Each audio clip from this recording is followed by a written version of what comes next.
Good morning and welcome back to the channel. I'm Dawn. And I'm John, and together we're the two running brooms.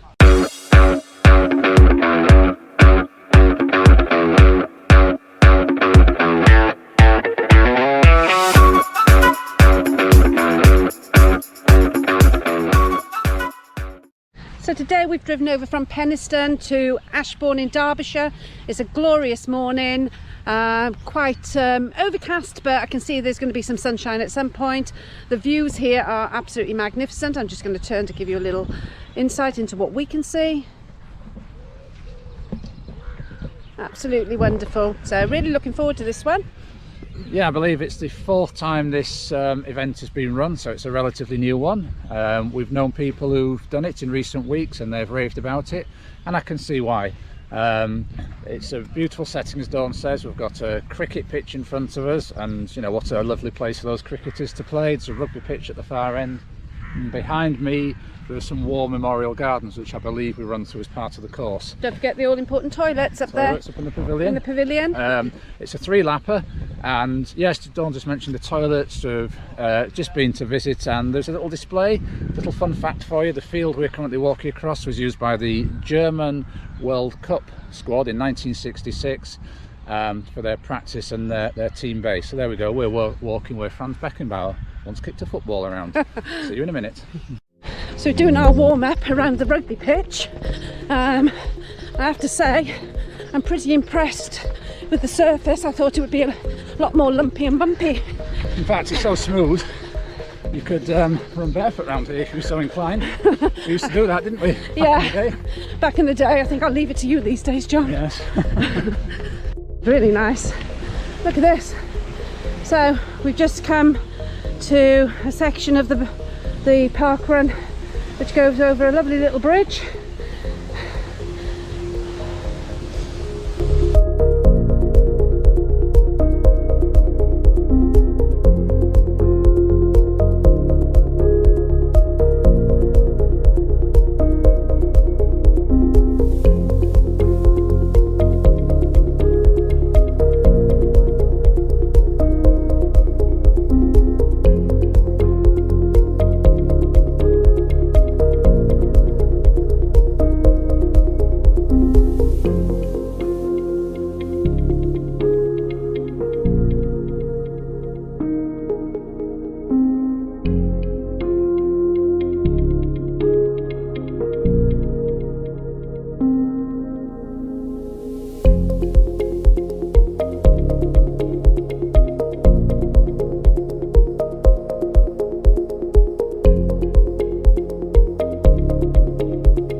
First of all, can I say a big thank you to all of our fabulous volunteers this morning.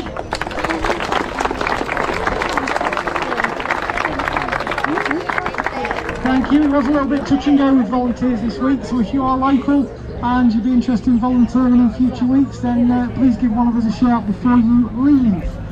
A reminder that this is a barcode only event, so you need your barcode in some form to take through the finish line. When you do that, pick up one of the position tokens and take it to our barcode scanners. Please take your own barcode home, but leave our position token with us because we leave that for next week. I can see quite a few cows here this morning, so welcome to all our tourists, and also welcome to anybody doing Parkrun for the first time, who I believe there are quite a few. There are no particular safety announcements this morning. The course is quite dry. It's a full-up course. We're going to start from just there by the start sign in a moment. If you see any cones on the course, you run to the left of them, please, so keep them on your right hand side. We do have Shane, who is pacing today. If anybody wants to get a time of about 30 minutes, Shane over there with his hand up is going to pace 30 minutes with his buggy, which is no mean feat, so good luck with that, Shane. We've also got John here somewhere, I've seen him, who's videoing and photographing over there. So if you don't want to be on any videos or photographs, it's probably a good time to run as fast as you can to get away from the job.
So another park run done. I took it easy on the first lap, taking video footage, and then decided to have a little bit of a speed up on the second lap. And then John said to me, oh, you're only so far in front, behind, sorry, the course record for your age group. So that made me work a little bit harder on the second and third lap. Unfortunately, I think I just missed out. So, but never mind, it was a good try. Yes, a really nice run. As we said on the warm-up, the grass was really soft and forgiving underfoot. You were never running on the same thing for more than a couple of 100 yards. So all in all, a really pleasant run. You may have noticed us running past the statue of Catherine Booth, the wife of the founder of the Salvation Army. So nice little bit of history there, alongside the World Cup history we mentioned earlier. As you can see, lots of runners still finishing. So up the last bit of a hill, there's a little bit of a sting in the tail there. You think it doesn't look much, but when you're on the final lap, actually and you're chasing an age category record. Exactly, so you do hurt a little bit. So yeah, great, all fun at the end of the day. So catch up with you soon. Bye. Because of my momentum, but Is this your local park run? it was the most local that I hadn't done yet. Okay, So I right, came from okay. Chesterfield this morning. Oh, fantastic. Oh, well done. So we're back home and the scores on the doors are... I ran 23.06, which was enough to get me second in the Vet 50 age category, which is unusually high these days. And I did 23.11, and that was an 80% age grading, but a long way off that course record. And after the run we enjoyed a morning in Ashbourne, a town full of independent shops, cafes, really worth a visit. If you're doing the park run or want to stay a little bit in the area, would highly recommend it. We hope you've enjoyed this week's parkrun. Next week will be somewhere else in the country, we haven't decided yet. If you're enjoying the parkrun series and following our adventures and finding out about different parkruns around the country, please subscribe to this channel. If you've enjoyed this morning's video, please give it a like. So until next week, keep on keeping on. Keep on keeping on.